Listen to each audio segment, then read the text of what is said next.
అనిపిస్తుందండి కూటమి ప్రభుత్వం పనితీరు మీకు? అన్నీ బాగున్నాయండి. అన్ని సౌకర్యాలు రోడ్లు కానీ అన్నీ కానీ అంతా బాగా చేస్తున్నారు.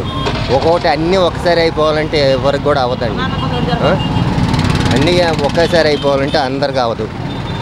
ఈ తెలుగుదేశం వచ్చింది బట్టి రోడ్లు కానీ రైల్వే స్టేషన్ కానీ ఈ పరిపాలన బాగానే ఉంది. మరి ఇప్పుడు జగన్మోహన్ రెడ్డి 30 ఏళ్ళు మేము పరిపాలిస్తాము అని చెప్తున్నారు. వచ్చే ఎన్నికల్లో మేమే గెలుస్తాము. అతను రాడండి, ఇది గ్యారెంటీ అండి.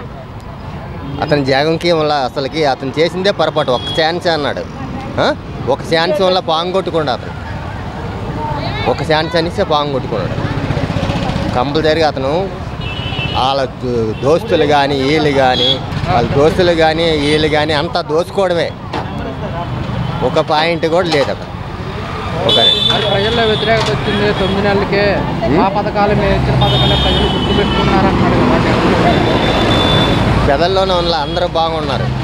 ఇంటింటికి తెల్లారిసరికి ఉన్న అతనుకుంటున్న 6 గంటలకే ఇస్తున్నారు పింఛన్. బియ్యం కానీ ఏవి కానీ సరుకులు అంటే అన్నీ ఒక్కసారి కావాలంటే అవ్వదు. అన్నీ మళ్ళీ అతను అప్పులు తెచ్చుకొని రాజధాని చేస్తున్నారు. మళ్ళా పోలవరం ప్రాజెక్టు వల్ల మళ్ళీ పూర్తి చేస్తున్నారండి. అది అన్ని పూర్తి అంటే అంతకుముందు అతను చేయాలి, అతను మరిచిపోయాడు. ఇప్పుడు వల్ల చంద్రబాబు నాయుడు చేస్తున్నాడు. మేము కరోనా కష్టకాలంలో కూడా పథకాలు ఆపలేదు, ఇచ్చేసాము. వీళ్ళు వచ్చే 9 నెలలు రూపాయి కూడా ఇవ్వలేదండి. కరోనా కాలం కూడా మేము ఉన్నాం, రూపాయి కూడా ఇవ్వలేదు. ఒక 10 పైసలు కూడా ఇవ్వలేదు. అసలు పనికి వెళ్ళడంలో 6 నెలలు అక్కడే ఉన్నాం, ఒక రూపాయి కూడా ఇవ్వలేదు.